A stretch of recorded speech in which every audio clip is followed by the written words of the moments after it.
Hello બચ્ચા વર્લ્ડી, good morning all of you. કેમ છો બધાય? મજામાં? તબિયત પાણી સારા? ચાલો, ચેપ્ટરનો છેલ્લો ટોપિક, મોસ્ટ ટાઈમલી ટોપિક છે કોલિઝન, સંઘાત. ખૂબ જ ઇમ્પોર્ટન્ટ ટોપિક છે. સરખું સમજો, ટેક્સ્ટ બુક જોવાની નથી. તમને જેટલું બોર્ડ ઉપર કરાવું એટલું તમારે કરવાનું છે. કોલિઝનના મિનિમમ 2 લેક્ચર તો આવશે જ, બરાબર? ઓછામાં ઓછા 2 લેક્ચર તમારે થશે. ટેક્સ્ટ બુકમાં જોશો તો અમુક વસ્તુ ખબર જ નહીં પડે, પણ તમને જેટલી નોટ બનાવવું, જેટલું કહું કે ભાઈ આટલું આટલું નોટ કરો, એટલું ખાસ ઇમ્પોર્ટન્ટ જોજો. કોલિઝન, સંઘાત. ચાલો, સંઘાત છે આમ ઘણા બધા પ્રકારના છે, આપણે બધા સ્ટેપ બાય સ્ટેપ જોશું. ચાલો, કોલિઝન, સંઘાત.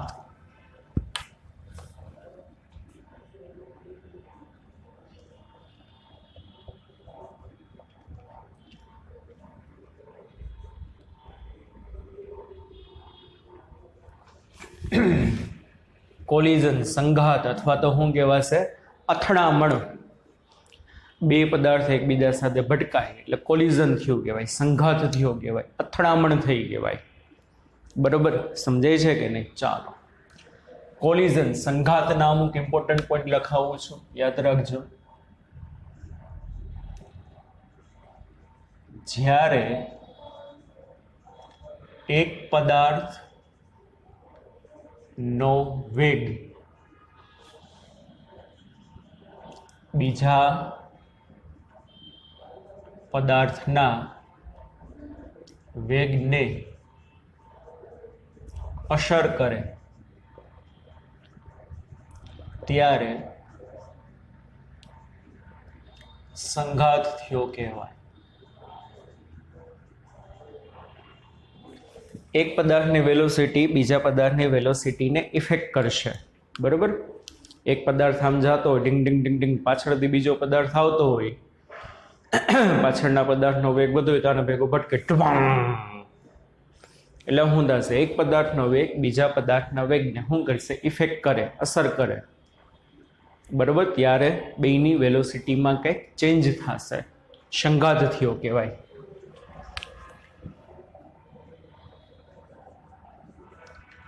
એક પદાર્થનું વેગમાન બીજા પદાર્થના વેગમાનને અસર કરે ત્યારે સંઘાત થયો કહેવાય. કારણ કે વેગ બદલશે એટલે શું થવાનું છે? વેગમાન તો બદલવાનું જ છે. હા કે ના? સમજાય છે કે નહીં? એટલે ઇફેક્ટ થશે. એક પદાર્થનું વેગમાન બીજા પદાર્થના વેગમાનને અસર કરે છે. સંઘાતના જનરલી આપણે 2 ટાઈપ આવશે, ઇલાસ્ટિક કોલિઝન અને નોન ઇલાસ્ટિક કોલિઝન. એની અંદર બીજા જુદા જુદા પ્રકાર આવશે, બરોબર? આ પોઈન્ટ મોસ્ટ ઇમ્પોર્ટન્ટ. કોઈ પણ પ્રકારના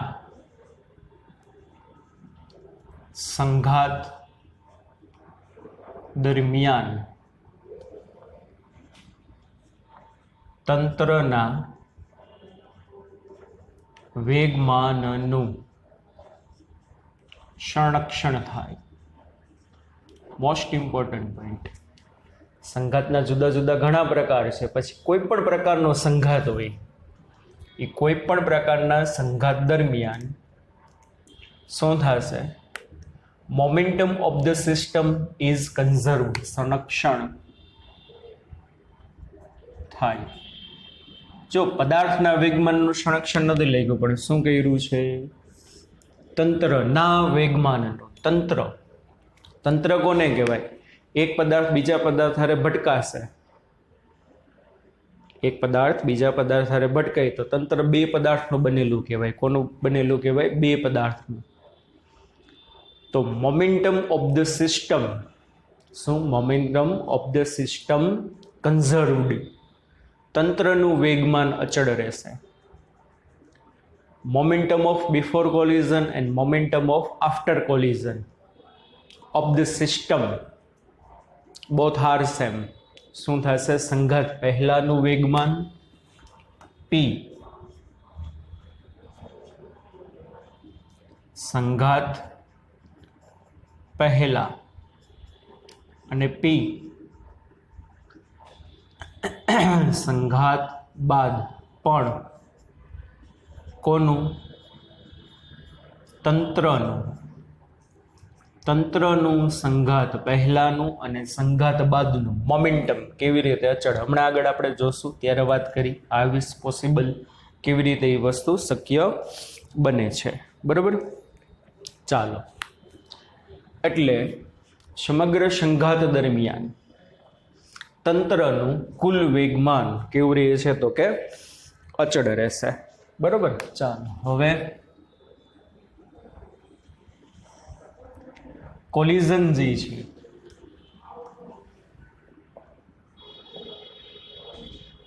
એના મેઇન બે પ્રકાર. કોલિઝનના મુખ્ય બે પ્રકાર થશે. પહેલું થશે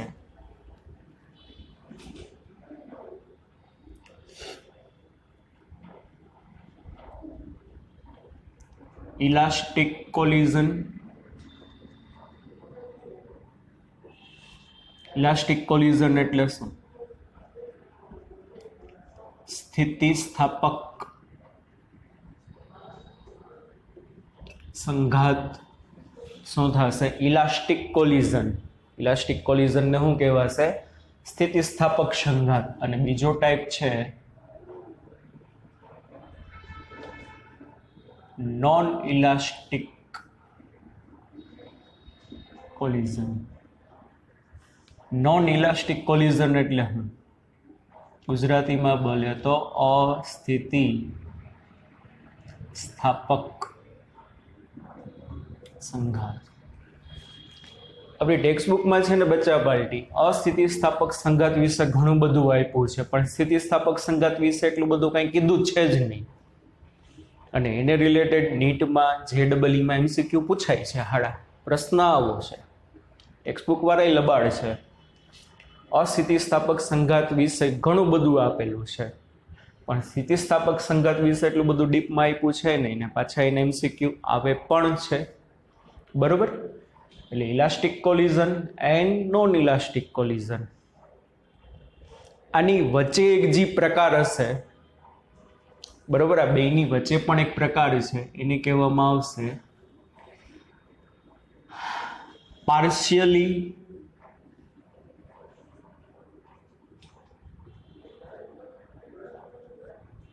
ઇલાસ્ટિક કોલિઝન. એ બધું હું તમને બધું ડીપમાં કરાવીશ, એટલે આમ શાંતિ રાખજો.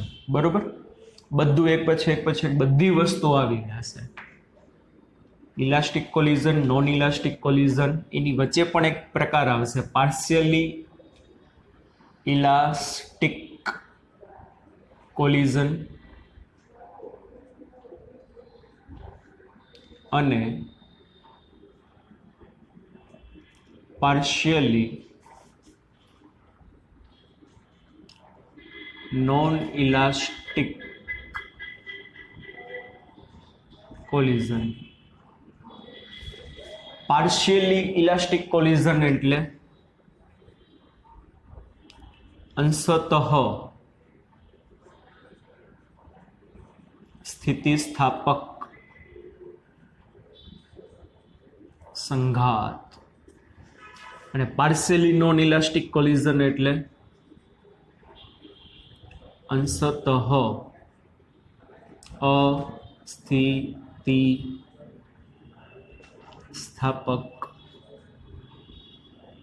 સંઘાત. બરોબર. મેઇન બે ટાઈપ, ઇલાસ્ટિક, નોન ઇલાસ્ટિક. એની વચ્ચે પણ એના બીજા બે ટાઈપ આવશે, પાર્શિયલી ઇલાસ્ટિક અને પાર્શિયલી નોન ઇલાસ્ટિક. બરોબર. હા કે ના? સમજાય છે કે નહીં?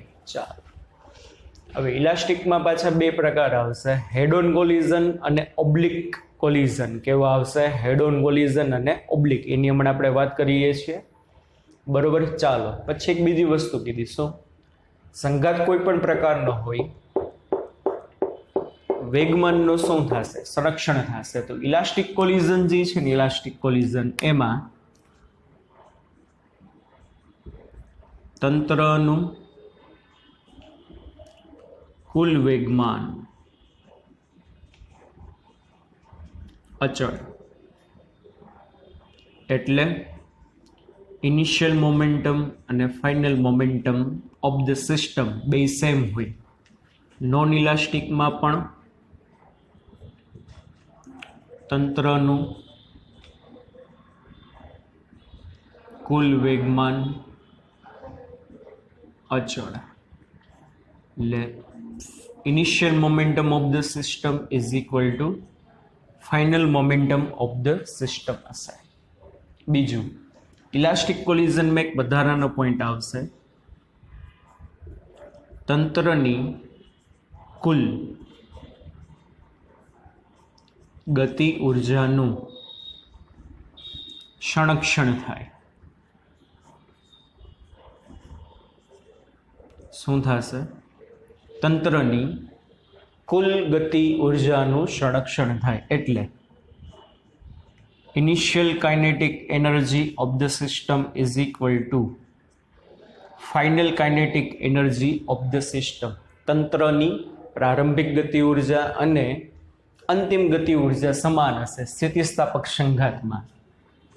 અસ્થિતિસ્થાપક સંઘાતમાં તંત્રની ગતિ ઉર્જાનું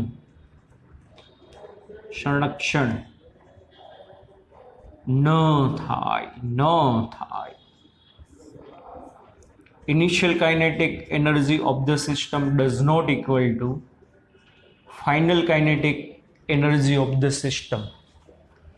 બે વચ્ચેની સામ્યતા જોવો તો મોમેન્ટમનું કન્ઝર્વેશન થશે. બે વચ્ચેની બચાબટી સામ્યતા જોવો તો શું થાય છે? મોમેન્ટમનું કન્ઝર્વેશન થશે, પણ કાઇનેટિક એનર્જી, ઉર્જા સંરક્ષણના નિયમનું પાલન સ્થિતિસ્થાપક સંઘાતમાં થશે, પણ અસ્થિતિસ્થાપક સંઘાતમાં નહીં થાય. અને તંત્રની કુલ ગતિ ઉર્જાનું સંરક્ષણ થાય before and after, before collision and after collision, between collision, during collision, not conserved. શું થશે? આ હમણાં સમજાવું જ છું, બટ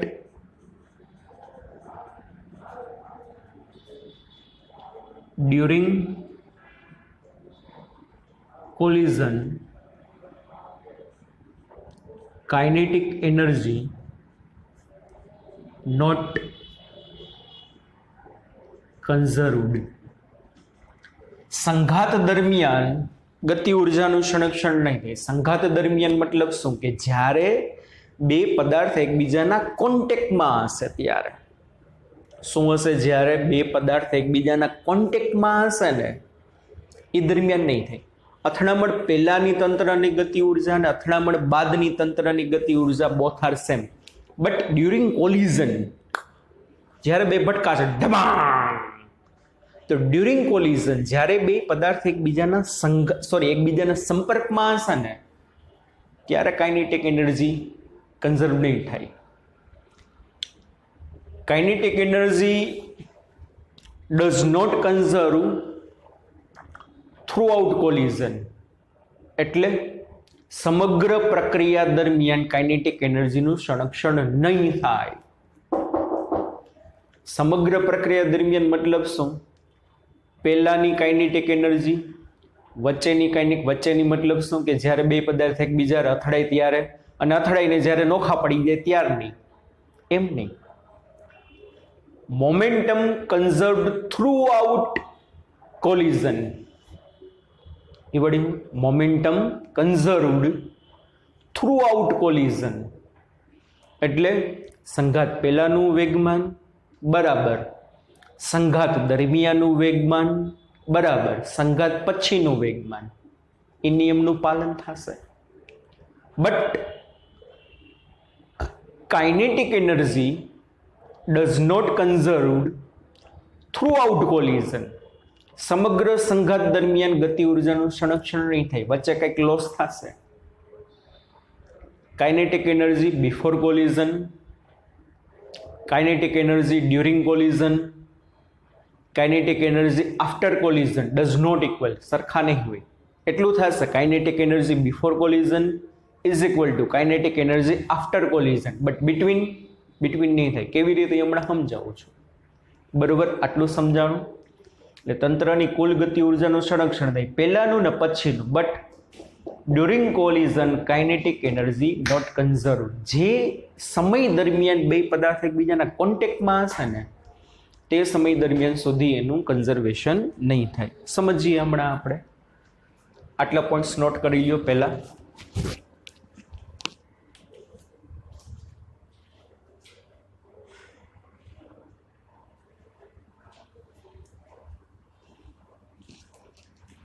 ચાલો વાલા બાળકો, થઈ ગયું. હવે ચાલુ કરીએ ધીમે ધીમે. ઇલાસ્ટિક કોલિઝનથી ચાલુ કરીએ. ટેક્સ્ટ બુકમાં એના વિશે બહુ ઓછી માહિતી આપી છે. પછી નેક્સ્ટ લેક્ચરમાં અસ્થિતિસ્થાપક સંઘાત વિશે જોશું. ચાલો.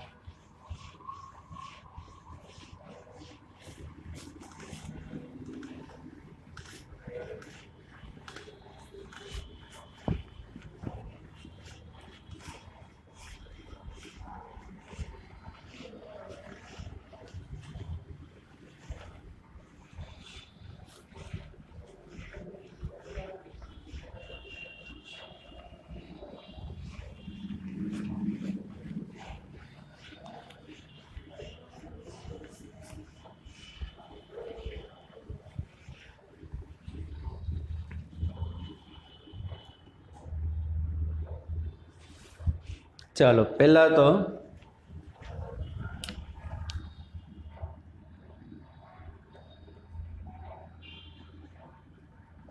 Elastic collision in 1D. એ વળી હું elastic collision in 1D. 1D એટલે 1 ડાયમેન્શન.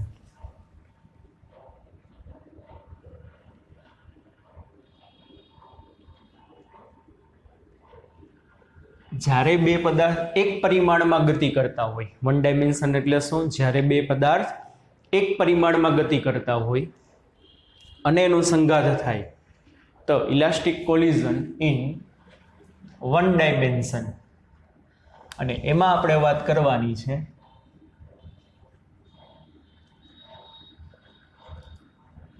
Head on collision. શેની વાત કરવાની છે બચ્ચા પાર્ટી? સ્થિતિસ્થાપક સંઘાત જે છે ઇલાસ્ટિક કોલિઝન છે એનો પહેલો ટાઈપ, બરોબર? પહેલો ટાઈપ 1 ડાયમેન્શનલ કોલિઝન. અને એમાં કયું થશે તો કે હેડ ઓન કોલિઝન. હવે હેડ ઓન કોલિઝન જુઓ કોને કહેવાય, સમજો સરખો. આ બે પદાર્થ છે, પદાર્થનું દળ m1, ઘર્ષણ રહિત સપાટી ઉપર, કેવી સપાટી છે? ઘર્ષણ રહિત સપાટી ઉપર m1 દળનો પદાર્થ આ દિશામાં u1 જેટલી વેલોસિટી થી જાય છે. આગળ m2 દળનો પદાર્થ u2 વેલોસિટી થી જાય છે. આમ એક જ દિશામાં છે અને એક પરિમાણિક ગતિ છે. And here u1 greater than u2, બરાબર? u1 greater than u2. હવે શું થશે? આગલો પદાર્થનો વેગ u2, પ્રારંભિક વેગ u1 અને u2 એટલે ઇનિશિયલ વેલોસિટી બિફોર કોલિઝન છે. પાછલો પદાર્થ છે આમ છે, બે એક પરિમાણમાં ગતિ કરે, ગતિ કરતા કરતા પાછલા પદાર્થનો વેગ બધું છે, બે ભટકાણા, બે બાઈજા. તો આ પદાર્થને આમ કોલાઇડ કરે છે. પણ શું થાય છે? હેડ on collision. Head on collision એટલે line of motion and line of impact both are same. It is known as line of motion and line of effect both are same, બરોબર, તો એને કહેવાય હેડ ઓન કોલિઝન. એટલે આ પદાર્થ ગતિ કરતો કરતો કરતો જશે એની લાઇન ઓફ મોશન આ છે એક્સ દિશામાં, અને એક્સ દિશામાં ગતિ કરતો કરતો ધમાંગ ને ભટકાણો, બરોબર. તો આ કોલિઝન જે થશે કેવું થશે? હેડ on collision. Head on collision એટલે line of motion and line of impact. Impact એટલે અથડામણ. Line of motion and line of impact both are same in head on collision. હા કે ના? સમજાય છે કે નહીં? પદાર્થની ગતિ ની દિશા અને ભટકાવાની દિશા જો બે એક જ હોય, સરળ ભાષામાં લખો હોય તો લખી લેજો ગુજરાતીમાં, હું લખતો નથી. પદાર્થની ગતિની દિશા અને ભટકાવાની દિશા બંને એક જ હોય તો એને કહેવાય હેડ ઓન કોલિઝન. કેવું કોલિઝન કહેવાશે? હેડ ઓન કોલિઝન. હવે 2 મિનિટ માટે સમજો. આ M1 દળનો પદાર્થ, આ M2 દળનો પદાર્થ.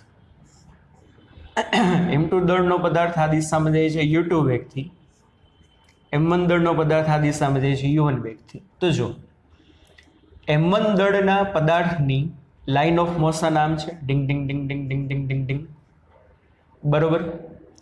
હવે U1 ગ્રેટર ધેન U2 છે તો M1 દળનો પદાર્થ M2 દળના પદાર્થ હારે ભટકાશે. એટલે ગતિ કરતા કરતા કરતા જેવું આવે ને એટલે અહીંયા ટચ થશે, એટલે ઇમ્પેક્ટ અહીંયા થયો, ઇમ્પેક્ટ અહીંયા. એટલે અથડામણની દિશા આમ છે, આ છે. જ્યારે વેગની દિશા થોડીક ઉપર છે એટલે ભટકાશે ને તો એ અહીંથી આમ ટચ થશે, અહીંથી આમ. બે એક જ લાઈન ઉપર નથી. દિશા ભલે સરખી હોય, શું છે? દિશા ભલે સરખી હોય પણ line of motion and line of impact, મોશનની રેખા, ગતિની રેખા અને ભટકાવાની રેખા બે અલગ અલગ હોય ને તો એને હેડ ઓન કોલિઝન ના કહેવાય. કેરમ રમતા હોય આપણે, કેરમ, તો કેરમમાં અહીંયા કોઈ કુકરી હોય અને અહીંથી તમે એને શું કરો તો કે ભાઈ અહીંથી પાસો રાખીને તમે શોટ મારો, માની લ્યો. હવે અહીંથી આ ડાયરેક્ટલી આમ ભટકાશે ને આમ, તો આને કહેવાય હેડ ઓન કોલિઝન. કેવું કોલિઝન કહેવાય? હેડ ઓન કોલિઝન. સમજાય છે કે નહીં? પણ માની લ્યો અહીંથી તમે એને શોટ મારો છો કુકરીને અને ગતિ કરતી કરતી કરતી કરતી આમ જાય, અહીંથી અહીંયા એને ભટકાણી અને પછી આ કુકરી અહીંયા ખાનામાં ગઈ. બે આકૃતિ તમને દર્શાવી છે. જે દિશામાં ગતિ કરે છે એ દિશામાં જ ગતિ કરતો કરતો આનાર ભટકાશે ડબાંગ, તો આ હેડ ઓન કોલિઝન કહેવાશે. આ કુકરી અહીંથી આમ ગઈ ડંગ ડંગ ડંગ ડંગ ડંગ ડંગ ડંગ ડંગ ડંગ, એટલે આ શું છે? એની લાઇન ઓફ મોશન કહેવાય. પણ ભટકાણી અહીંયા બેની સપાટી, તો હેડ ઓન કોલિઝન ના કહેવાય. બે બળદિયા સામસામે બાજતા હોય, જોયું જ હશે તમે રસ્તા ઉપર ઘણી વાર. બે બળદિયા આમ સામસામે શિંગડા ભણાવીને બાજે, માથે માથા ભટકાડે. હવે સમજાય છે? હેડ ઓન કોલિઝન. આ બળદિયો નામ ધક્કો મારે, સમજાય છે કે નહીં? તો એના મોશનની લાઈન આમ અને ભટકાવાની લાઈન આમ, ઓલો સામેથી આમ બદલા કરે, તો હેડ ઓન કોલિઝન. માથે માથા ભટકાય, it is called head on collision. પણ જો જરાક ટચ થઈને નીકળી જાય ને, બાજુમાંથી જરાક ટચ થઈને નીકળી જાય ને, તો હેડ ઓન કોલિઝન ના કહેવાય. હવે સમજાય છે બે વચ્ચેનો ડિફરન્સ? હા કે ના? તો હેડ ઓન કોલિઝનમાં line of motion and line of impact both are same in head on collision. એટલે કેવું કોલિઝન કહેવાશે? હેડ ઓન કોલિઝન કહેવાય. હવે જો સમજો સરખું છોકરાઓ, આ જે પરિસ્થિતિ છે ને, આ જે પરિસ્થિતિ એ શું છે? આ જે પરિસ્થિતિ છે એ છે બિફોર કોલિઝન. હવે શું થશે? આ પદાર્થ આના ભેગો ભટકાણો, ડબાણ. હવે જ્યારે ભટકાય છે ત્યારે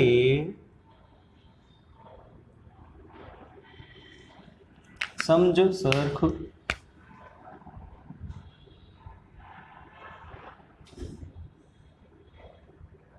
આ બે બોલ એકબીજાના કોન્ટેક્ટમાં આવ્યા અને જ્યારે કોન્ટેક્ટમાં આવે છે, આ શું છે?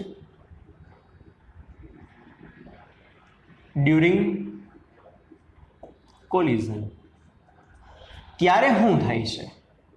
જોશો ને તમે સરખું તો પદાર્થની સપાટીઓમાં વિરૂપણ આવ્યું. શું આવ્યું? વિરૂપણ. વિરૂપણ એટલે શું થાય છે? જરાક એવો એનો આકાર બદલાય છે. ઇંગ્લિશમાં બોલો તો આને કહેવાય ડિફોર્મેશન. શું કહેવામાં આવે? ડિફોર્મેશન. જ્યારે એક પદાર્થ ગતિ કરતો કરતો બીજા પદાર્થ હારે ભટકાશે, ડીંગ, તો જ્યારે બે સપાટી એકબીજાના કોન્ટેક્ટમાં આવશે ને, બચ્ચા પાર્ટી કોન્ટેક્ટમાં, ત્યારે એના સપાટીના આકારમાં માઇનોર એવો ફેર થાય. શું થશે? માઇનોર એવો ફેર થશે. અને માઇનોર એવો જે ફેર થાય ને એને વિરૂપણ આવ્યું કહેવાય, ડિફોર્મેશન થયું કહેવાય. અને સપાટીના આકારમાં ફેરફાર થશે ને એ દરમિયાન થોડીક એનર્જી લોસ જશે. આપણે કીધું હતું, શું કીધું હતું? During elastic collision kinetic energy of the system before collision and after collision is same, but during collision સરખી નહીં હોય. જ્યારે બે પદાર્થ એકબીજા ભટકાય છે ને ડબાંગ નેરીના, ત્યારે એની સપાટીમાં વિરૂપણ આવે. વિરૂપણ આવશે એટલે કોઈ પણ સપાટીનું વિરૂપણ થાય એટલે થોડી ઘણી એનર્જી શું થશે? મુક્ત થવાની છે. તો સંઘાત દરમિયાન ગતિ ઉર્જાનું સંરક્ષણ નહીં થાય. કોકે દરેક વખતે એવું થાય જરૂરી છે કે ભાઈ બે પદાર્થ ભટકાય તેની સપાટીમાં થોડું ઘણું વિરૂપણ આવે? ના, એવું જરૂરી નથી કે બે પદાર્થ ભટકાય એટલે એની સપાટીમાં થોડું ઘણું વિરૂપણ જ આવે. પદાર્થની સ્થિતિસ્થાપકતા બહુ સારી હોય, 9મા ચેપ્ટરમાં આવશે. આપણે સરળ ભાષામાં કહું તો પદાર્થ બહુ સખત હોય. માની લ્યો બે સ્ટીલના ગોળા એકબીજા ભટકાય તો સ્ટીલના ગોળા તો એકદમ સખત કહેવાય, લોખંડના ગોળા તો એકબીજા બહુ સખત કહેવાય. તો એકબીજા હારે ભટકાશે ને ત્યારે વિરૂપણ આવે એવું જરૂરી નથી. સમજાય છે કે નહીં? પણ મોટા ભાગના કેસમાં માઇનોર એવો તો શું થાય? ચેન્જ થશે જ. હા કે ના? સમજાય છે કે નહીં? તો એ દરમિયાન એનર્જીનું સંરક્ષણ નહીં થાય, ડિફોર્મેશન થયું, વિરૂપણ આવ્યું. હવે થશે શું ખબર છે? આ બે સપાટી એમ ભટકાણી, પહેલો બોલ અને બીજું બોલ. તો પેલા પદાર્થની સપાટી છે ને આ પદાર્થને આ દિશામાં સપાટીને લંબરૂપે બળ લગાડે n. ત્રીજા નિયમ અનુસાર શું થશે? આ બીજા પદાર્થની સપાટી એના ઉપર આ દિશામાં બળ લગાડે n. તો થશે શું? શું થશે? આ પદાર્થની સપાટી આમ બળ લગાડે, આ પદાર્થની સપાટી ત્રીજા નિયમ અનુસાર વિરુદ્ધ દિશામાં બળ લગાડે, તો લંબ બળ લાગશે. બે પદાર્થ એકબીજા, તમે જમીન ઉપર આવો એટલે તમે નીચે બળ લગાડો, જમીન હવે ઉપર બળ લગાડશે. તો જ્યારે બે ભટકાશે ને તો ત્યારે સપાટીને, સિમ્પલ ભાષામાં કહું, આ બે બોલ જે છે આમ ભટકાણા, માની લો વિરૂપણ નથી આવ્યું, તો આ પદાર્થ સપાટીને લંબરૂપે આમ બળ લગાડે તો સામેનો પદાર્થ સપાટીને લંબરૂપે આમ બળ લગાડશે. બે એકબીજાને સામસામે નોર્મલ ફોર્સ લગાડે. કેવું ફોર્સ લગાડે? Normal force. હવે આ નોર્મલ ફોર્સની વેલ્યુ સમાન મૂલ્યની પરસ્પર વિરુદ્ધ દિશામાં હશે અને નોર્મલ ફોર્સ તો ઇન્ટરનલ ફોર્સ કહેવાય, નોટ એક્સટર્નલ ફોર્સ. બરોબર? લંબબળ જે છે, લંબબળ એ બાહ્ય બળ ના કહેવાય. લંબબળ કેવું બળ ના કહેવાય? બાહ્ય બળ ન કહેવાય. બાહ્ય બળ એટલે હું? આપણા વડે લાગતા બળને બાહ્ય બળ કહેવાય. આપણા વડે જે બળ લાગ્યું એને બાહ્ય બળ કહેવાય. લંબબળ બાહ્ય બળ નથી, ઇન્ટરનલ ફોર્સ છે. કેવું ફોર્સ છે? ઇન્ટરનલ ફોર્સ છે. એટલે ક્ષણ પૂરતા જ્યારે બે કોન્ટેક્ટમાં હશે ને ત્યારે સામસામે એકબીજા ઉપર બળ લગાડશે. બરોબર? તો એમ કહેવાય કે ડ્યુરિંગ કોલિઝન નો external force exist, એટલે કે બાહ્ય બળ લાગતું નથી. શું નથી લાગતું? બાહ્ય બળ લાગતું નથી. પછી કોઈ પણ પ્રકારનો સંઘાત હોય, બે પદાર્થ એકબીજાને ભટકાવાના છે તો એ દરમિયાન બાહ્ય બળ ના લાગે. અને ન્યૂટનનો ગતિનો બીજો નિયમ F બરાબર delta p by delta t, અને there is a no external force એટલે F external is equal to 0. તો 0 is equal to delta p by delta t. Therefore delta p is equal to 0. delta p is equal to 0 એટલે વેગમાન નો ફેરફાર 0. વેગમાન 0 નથી, વેગમાન નો ફેરફાર 0. ઇટ મીન્સ p કેવું? કોન્સ્ટન્ટ. વેગમાન કેવું હશે? અચળ હશે. સંઘાત પહેલાનું, સંઘાત પછીનું. આપણે જોઈએ વેગમાન સંરક્ષણનો નિયમ. અલગ કરેલા તંત્ર અનુકૂળ વેગમાન અચળ હોય, 5મા ચેપ્ટરમાં જોઈ ગયા.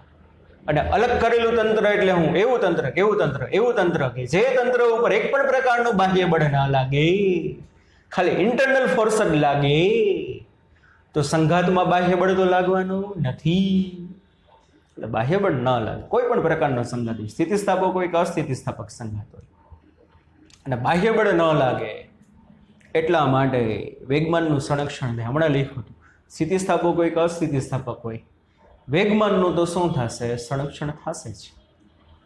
હા કે ના? હવે આ બે પદાર્થ એકબીજાના કોન્ટેક્ટમાં હશે, પણ અમુક ક્ષણ પૂરતા. હવે જો પાછા જ્યારે જુદા પડશે ને ત્યારે બે પાછા પોતાના મૂળ આકાર ધારણ કરી લેશે. શું કરી લેશે? બે પાછા પોતાના મૂળ આકાર ધારણ કરી લે. અને મૂળ આકાર ધારણ કરી લીધા મતલબ શું? ડિફોર્મેશન હટી ગયું, વિરૂપણ હટી ગયું. તો વિરૂપણ જ્યારે એનો આકાર બદલ્યો હતો, જ્યારે સપાટી દબાણી હતી તો ત્યારે કંઈક ઉર્જા ગુમાવી હતી, તો પાછી મૂળ અવસ્થામાં આવશે ને તો પાછી ઉર્જા મેળવી લેશે. કે ના સમજાણું? જ્યારે બે પદાર્થ એકબીજાના કોન્ટેક્ટમાં આવ્યા, વિરૂપણ થયું, ડિફોર્મેશન થયું, ત્યારે એ દરમિયાન કંઈક એનર્જી ગુમાવી એટલે એનો આકાર બદલી ગયો.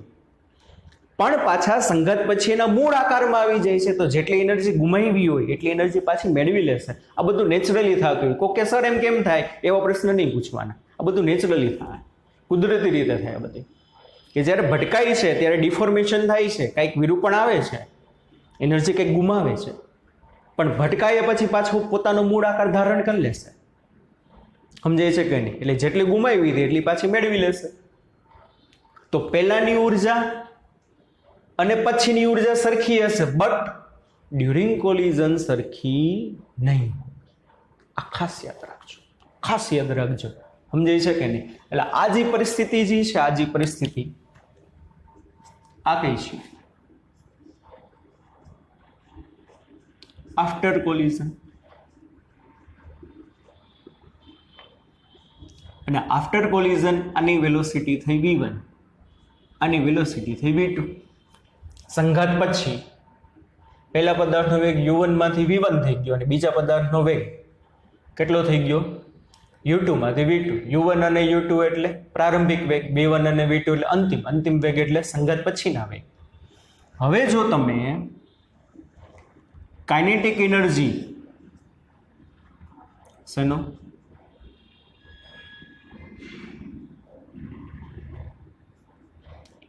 કાઇનેટિક એનર્જી વર્સિસ તમે ટાઈમનો ગ્રાફ પ્લોટ કરો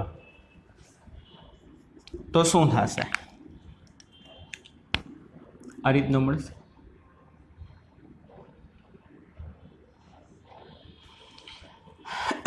આટલો હજી સમયગાળો હશે ને, આટલો હજી સમયગાળો. હા, એ જે સમયગાળો હશે કયો હશે? સંઘાત દરમિયાન ડ્યુરિંગ કોલિઝનનો હશે. આ જે સમયગાળો હશે ને, સંઘાત પહેલા. આ જે સમયગાળો હશે ને, સંઘાત બાદ. સંઘાત નતો થયો ત્યારે તંત્રની સમય વૈધો કાઇનેટિક એનર્જી અચળ, સમય વૈધો કાઇનેટિક એનર્જી અચળ. પણ જેવા બે ભટકાણા, ભટકાશે એટલે ડિફોર્મેશનમાં અમુક એનર્જી ગુમાવશે એટલે કાઇનેટિક એનર્જી ઘટશે. પાછા ધીમે ધીમે ધીમે મૂળ અવસ્થામાં આવશે એટલે પાછી શું થઈ જશે? કાઇનેટિક એનર્જી પહેલા હતી એટલી ને એટલી. તો ક્યાંક આલેખ જો તો ખબર પડવી જોઈએ. સ્થિતિસ્થાપકતા માટે ઘણા શું કે કાઇનેટિક એનર્જી વર્સિસ ટાઈમનો આલેખ આવો. સરે કીધું હતું કે ભાઈ સ્થિતિસ્થાપક સંઘાતમાં ગતિ ઉર્જાનું સંરક્ષણ થાય એટલે ગતિ ઉર્જા બદલાય જ નહીં, તંત્રની. એટલે સમય વધે કાઇનેટિક એનર્જી ના બદલે, સમય વધે કાઇનેટિક એનર્જી ના બદલે. ના, ખોટું છે. બિફોર અને આફ્ટર સરખી હશે બટ ડ્યુરિંગ શું થઈ જશે? ઘટી જશે. કેવી રીતે? એ મેં તમને સમજાયું. આ સમજાય? આ બધી નાની નાની વસ્તુ એમસીક્યુમાં બહુ કામમાં આવશે બચ્ચા પાર્ટી. આટલું સમજાણું કે નહીં? હા કે ના છોકરાઓ? ચાલો હવે આની બધી ફોર્મ્યુલા આપણે મેળવીએ.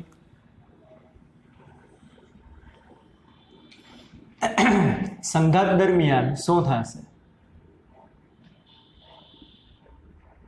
વેગમાન સંરક્ષણ. શું થશે? વેગમાન સંરક્ષણ. તો વેગમાન સંરક્ષણમાં શું થશે? તંત્રનું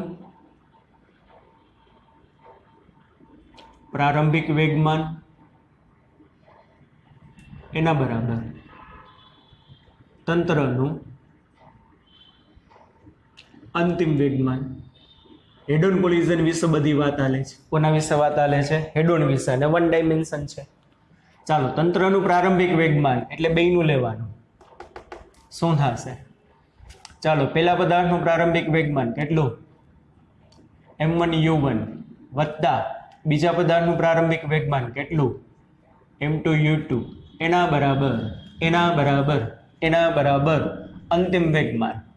પહેલા પદાર્થનું m1v1, બીજા પદાર્થનું m2v2.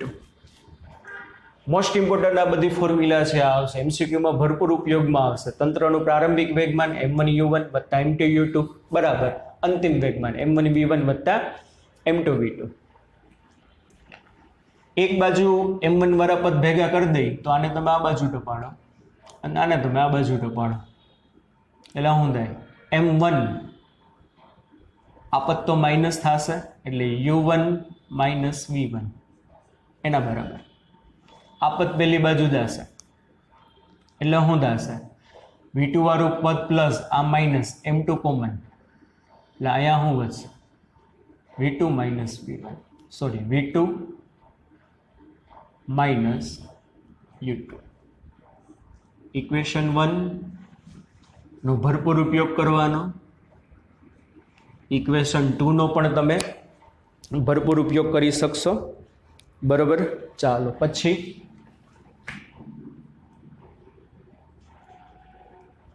ગતિ ઉર્જાનું સંરક્ષણ.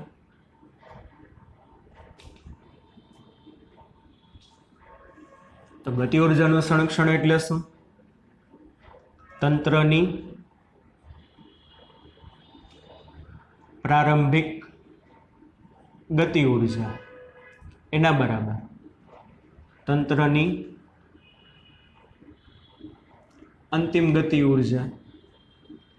ચાલો, પહેલા પદાર્થની પ્રારંભિક ગતિ ઉર્જા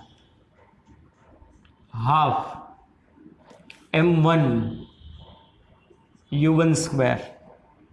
બીજા પદાર્થની પ્રારંભિક ગતિ ઉર્જા હાફ m2 u2 સ્ક્વેર એના બરાબર પહેલા પદાર્થની અંતિમ ગતિ ઉર્જા, અંતિમ એટલે અથડામણ બાદની, હાફ m1 v1 સ્ક્વેર એનો વેગ બદલાઈ ગયો હાફ m2 v2 સ્ક્વેર. સમીકરણ નંબર 3. પહેલાનો ભરપૂર ઉપયોગ કરી શકાય, બીજાનો ભરપૂર ઉપયોગ કરી શકાય, ત્રીજાનો પણ ભરપૂર ઉપયોગ કરી શકાય. ચાલો, બધા પદમાંથી હાફ હાફ હાફ ઉડી જાય, હાફ ગયો કારણ કે બધા આગળ હાફ છે. હવે m1 વાળું પદ તમે આ બાજુ લઈ આવો એટલે શું થાય? m1 u1 square minus v1 square એના બરાબર આને પેલી બાજુ લઈ જાવ એટલે પછી m2 કોમન એટલે v2 square minus v1 square. સમીકરણ 4. આનો કદી ઉપયોગ કરવો નહીં. પહેલાનો બીજાનો ત્રીજાનો ભરપૂર ઉપયોગ કરો, પણ સમીકરણ 4 નો ઉપયોગ નહીં કરવાનો, કારણ કે આના ઉપરથી મારે એક ઇમ્પોર્ટન્ટ ફોર્મ્યુલા મેળવવી છે. જોવો જોઈએ શું થાય. સમીકરણ 4 અને 2 નો ભાગાકાર લઈ લઈએ. સમીકરણ 4 ડિવાઇડેડ બાય ઇક્વેશન 2.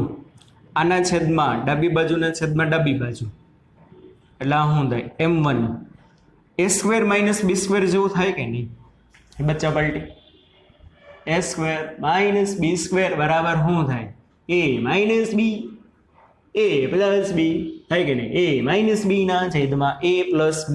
હા કે ના? સમજાય છે કે નહીં? તો m1 u1 square minus v1 square એટલે u1 minus v1 u1 plus v1 છેદમાં 2 ની ડાબી બાજુ m1 u1 માઇનસ v1. એક મસ્ત મજાનું હમણાં સમીકરણ મળવા જઈ રહ્યું છે તમને. જમણી બાજુની છેદમાં જમણી બાજુ m2 v2 minus v1 v2 plus v1 upon શું થશે? Upon m2 sorry v2. અહીંયા શું આવશે? આ પદ આ બાજુ ગયું છે ને, એટલે u2 સ્ક્વેર u2 છેદમાં m2 ના છેદમાં આ v2 minus u2 u1 minus v1 u1 minus v1 m1 cancel, m2 cancel, v2 minus u2 cancel, એટલે વાત હે હું u1 પ્લસ v1 બરાબર શું થાય? v2 plus u2. ચાલો u2 ને તમે આ બાજુ લ્યો, એટલે u1 માઇનસ u2 બરાબર v2 માઇનસ v1. શું થશે? u1 માઇનસ u2 બરાબર v2 minus v1. u1 minus u2 સંઘાત પહેલાનો વેગ માઇનસ બીજાનો વેગ બરાબર સંઘાત પછી બીજાનો વેગ માઇનસ પહેલાનો વેગ. સંઘાત પહેલાનો વેગ વધુ હશે, બીજાનો વેગ ઓછો હશે તો જ ભટકાય. સંઘાત પછી આયા અને ધક્કો માર્યો એટલે બીજાનો વેગ વધી જાય ને પહેલાનો વેગ ઘટી જાય. કે ના સમજાણું? રસ્તા ઉપર આપણે બાઇક લઈને જતા હોય ને પાછળથી કોઈ કાર આવતી હોય તો કાર પેલો પદાર્થ, બાઇક બીજો પદાર્થ, તો કારનો વેગ વધુ, બાઇકનો વેગ ઓછો, એટલે આને આરે ભટકાણી ડબાંગ, બાઇક ફંગોડાઈને ઘણું આગળ વયું જશે. એટલે બીજા પદાર્થની વેલોસિટી વધી જાય પણ પાછળ કારની વેલોસિટી ઘટી જાય. હા કે ના? સમજાય છે કે નહીં? એટલે u1 minus u2 is equal two શું આવે? v2 minus u1. સંઘાત પહેલાનો વધુ હશે, બીજાનો ઓછો હશે. સંઘાત પછી બીજાનો વધુ હશે ને પહેલાનો, કારણ કે બીજા હારે પહેલો શું થયો છે? ભટકાણો છે. હા કે ના? સમજાય છે કે નહીં? પેલા આટલું લખો, નોટ કરો, પછી હમણાં આગળ આનો આપણે ઉપયોગ કરી. સમીકરણ નંબર 5 મોસ્ટ ઇમ્પોર્ટન્ટ. આનો ઉપયોગ કરી શકાય, આનો કરી શકાય, આનો કરી શકાય. ડન? ચાલો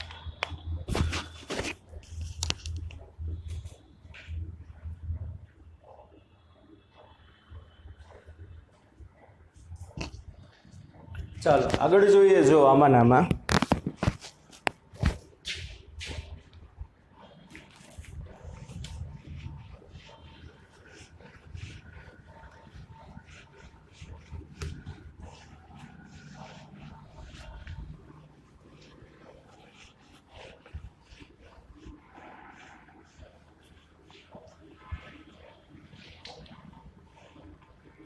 જો શું સમીકરણ આવ્યું?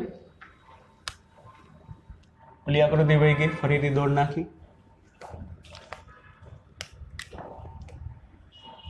પહેલો પદાર્થ એનો વેગ u1,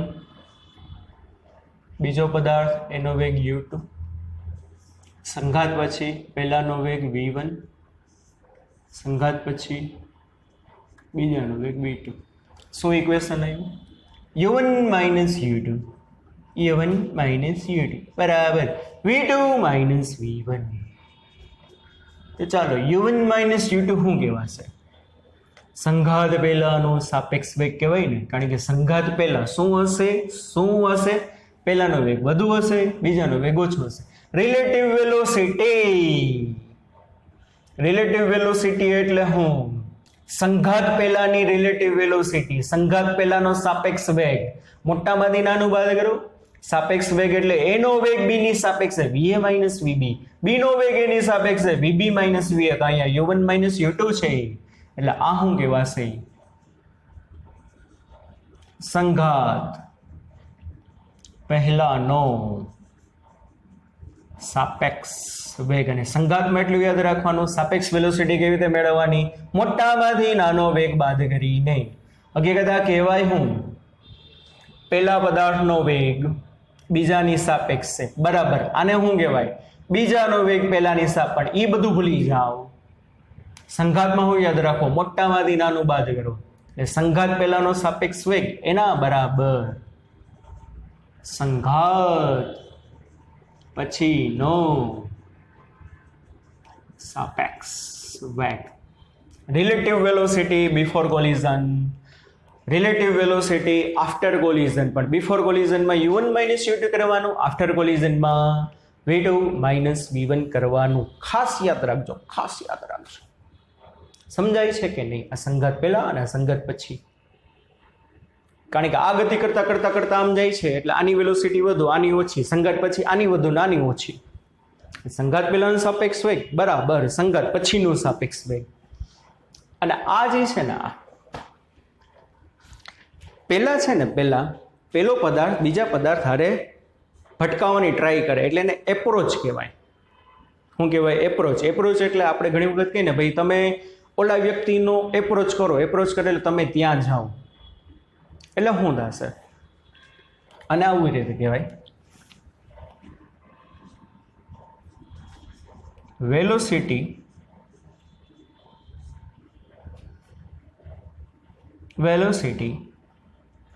ઓફ એપ્રોચ. એટલે પેલા એકબીજાને શું કરે છે? એકબીજા ભેગા થવાની ટ્રાય કરે છે, પછી વચ્ચે બે જણા શું થયા? ઢબાંગ ને રીના બાઈજા, ટંગ ટંગ ટંગ ટંગ ટંગ ટંગ ટંગ બાઈજા, બાજીને પછી શું થઈ જશે? છૂટા પડી જશે. એટલે આને શું કહેવાય? એપ્રોચ. આને શું કહેવાય? સેપરેશન. સેપરેશન એટલે શું થવું? નોખાપડું. પેલા ઘરેથી નીકળે છે કે ભાઈ તમે આ જગ્યાએ આવજો, આપણે અહીંયા મળશું, આ જગ્યાએ આવજો, આપણે આ જગ્યાએ મળશું. એટલે પેલા બે એકબીજાને એપ્રોચ કરે, બે એકબીજાને મેળા, કેમ ટાઈમ એને આવ્યો ને કેમ ટાઈમ એને આવી, ટમ ટંગ ટંગ ટંગ, આ ના લઈ આવ્યો ને ઓલી ના લઈ આવી, આ ગિફ્ટ ના લઈ દીધું ને ઓલું ના લઈ દીધું ને, એટલે બે બાજશે. બાજે એટલે સંઘાત થયો બરાબર. બાજીને પાછા બે નોખા પડી ગયા. Velocity of separation. બે પોતપોતાને ઘરે વયા ગયા. તો શું થશે? Velocity of approach is equal two velocity of separation. બરોબર. એટલે પેલા બે ભેગા થવાની ટ્રાય કરે છે, વચ્ચે બાઈ જાય ને પછી પાછા શું થઈ ગયા? નોખા પડી ગયા. પણ આ મોસ્ટ ઇમ્પોર્ટન્ટ, સંઘાત પહેલાનો સાપેક્ષ વેગ એના બરાબર સંઘાત પછીનો સાપેક્ષ વેગ. સમજાણું? Elastic collision, head on collision. Head on collision માટે આટલી ફોર્મ્યુલા છે.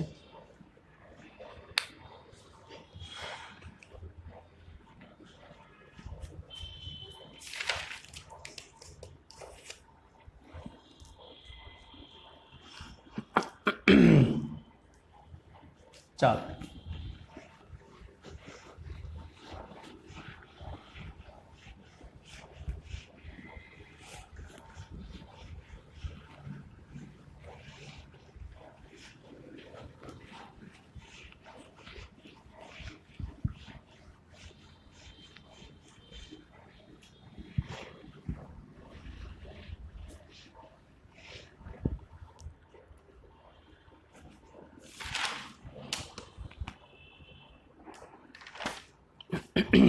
હવે જુઓ,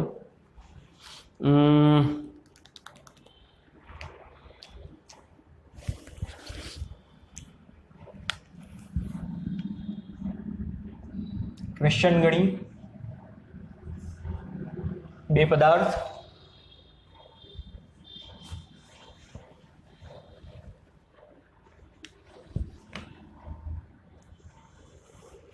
પહેલો પદાર્થ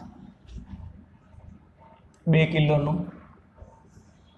બીજો પદાર્થ 3 કિલોનો. આનો વેગ 5 મીટર પર સેકન્ડ, એટલે u1 આનો વેગ 2 મીટર પર સેકન્ડ. સ્થિતિસ્થાપક સંઘાત છે. કેવો સંઘાત છે? સ્થિતિસ્થાપક સંઘાત. બે પદાર્થ એકબીજાને ભટકાણા અને પછી છૂટા પડ્યા. આનો વેગ સંઘાત પછી v1, આનો વેગ સંઘાત પછી v2. બરાબર, 3 કિલોનો. જો સંઘાત સ્થિતિસ્થાપક હોય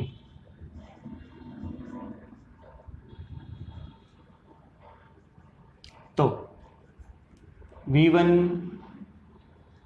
v2 શોધવાના છે. v1 અને v2 ની વેલ્યુ કેટલી? ચાલો પહેલું તો ઇક્વેશન શું? સંઘાત પહેલાનો સાપેક્ષ વેગ u1 માઇનસ u2, સંઘાત પછીનો સાપેક્ષ વેગ v2 minus v1.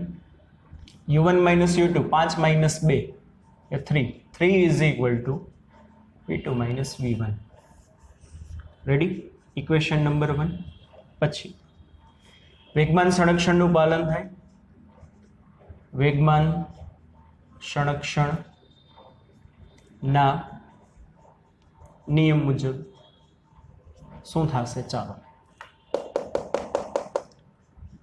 Initial momentum is equal two final momentum of the system. ચાલો, આનું પ્રારંભિક વેગમાન 2 ગુણ્યા 5 10.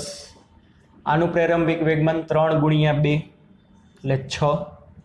આનું અંતિમ વેગમાન 2v1 mv. આનું વેગમાન 3v2. રેડી? તો ચાલો, આ હું થશે 16 બરાબર 2v1 પ્લસ 3v2. ડન. સમીકરણ નંબર 2. બસ આ બેનો સાદુરૂપ આપવાનું એટલે વેગ મળી જશે. હા કે ના? આમાં v1 નેગેટિવ છે, આમાં v1 પોઝિટિવ છે, એટલે સમીકરણ 1 ઇન્ટુ 2. શું સમીકરણ 1 ઇન્ટુ 2 એમાં હું એડ કરવાનું? સમીકરણ 2. એટલે આને ગુણ્યા 2 એટલે 6 બરાબર 2v2 માઇનસ 2v1 બરાબર. આને ગુણ્યા 2. ચાલો, શું થાય? આ 16 એના બરાબર 3v2 plus 2v1 minus 2v1 plus 2v1 cancel. 2v2 3v2 એટલે 5v2. 16 ને 6 22 થાય ને? 16 ને 6 6 ને 6 16 ને 6 સોરી હા, આને 2 વડે ગુણ્યું ને 3 દૂન 6. 16 ને 6 22 એટલે v2 કેટલો થશે? v2 22/5 અને v2 ને આ જે વેલ્યુ અહીંયા મૂકી દો એટલે તમને શું મળશે? v1 મળી જશે. Okay, done. ચાલો, પછી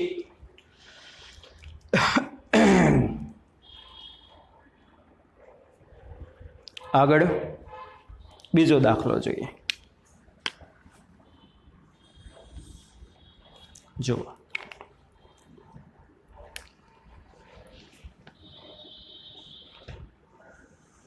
બે પદાર્થ, આનું દળ 1 કિલો, આ દિશામાં જાય છે u જેટલા વેગથી.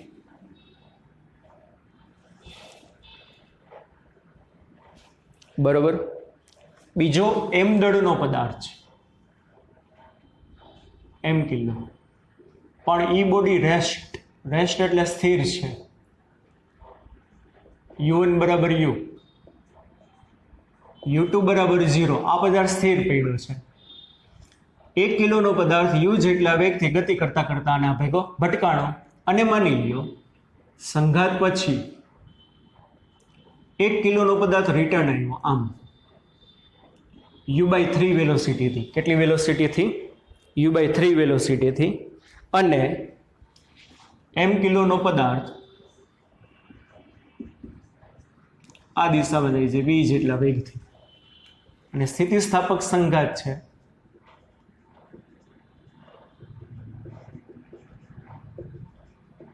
તો તમારે v કેટલો અને m કેટલો બે વસ્તુ ગોતવાની. જો સંઘાત પહેલા પદાર્થનો વેગ u આપ્યો અને બીજો પદાર્થ સ્થિર છે. સંઘાત પછી થયું શું? પેલો પદાર્થ જે દિશામાં જતો તેના કરતાં ઉલટાયેલી દિશામાં આવ્યો, એની દિશા વિરુદ્ધ થઈ ગઈ, પણ કેટલી વેલોસિટીથી પહેલા હતો એના કરતાં ત્રીજા ભાગનો, અને ઓલો આમ આગળ ગયો v જેટલા વેગથી, પણ આ પાછો આવે છે, રિટર્ન પહેલા ધન એક્સમાં જતો હતો હવે ઋણ એક્સમાં જાય છે, તો શું થશે? u2 બરાબર -u/3. નિશાની ખાસ ધ્યાન રાખજો, નકર ગોટા થશે. u2 બરાબર -u/3. પહેલા ધન એક્સમાં જતો હતો હવે ઋણ એક્સમાં આવે છે. ચાલો શું થશે? સંઘાત પહેલાનો સાપેક્ષ વેગ u1 - u2, સંઘાત પછીનો સાપેક્ષ વેગ v2 - v1. ચાલો u1 એટલે u -0, v2 એટલે હું v, આ માઇનસ એમને, v1 એટલે હું સોરી આ v1 થશે. સંઘાત પછી પહેલા પદાર્થનો વેગ v1, આ માઇનસ એમને, આ આવશે -u/3. રેડી? એટલે આ શું આવશે? u બરાબર v પ્લસ u/3. u/3 આ બાજુ ટપે તો v બરાબર u માઇનસ u/3. 3 અહીંયા 3u માંથી u જાય એટલે 2u/3. તો સંઘાત પછી બીજા પદાર્થનો વેગ કેટલો હશે? 2u/3. દળ ગોતવાનો છે તો વેગમાન સંરક્ષણનો નિયમ, વેગમાન સંરક્ષણ. ચાલો તો વેગમાન સંરક્ષણમાં શું થશે બચ્ચા પાર્ટી? ચાલો m1u1 વત્તા m2u2 બરાબર m1v1 પ્લસ m2v2. ચાલો m1 એટલે 1, u1 એટલે u, m2 એટલે m, u2 એટલે 0, m1 એટલે 1, v1 એટલે -u/3 પ્લસ m2 એટલે m અને v2 એટલે 2u/3.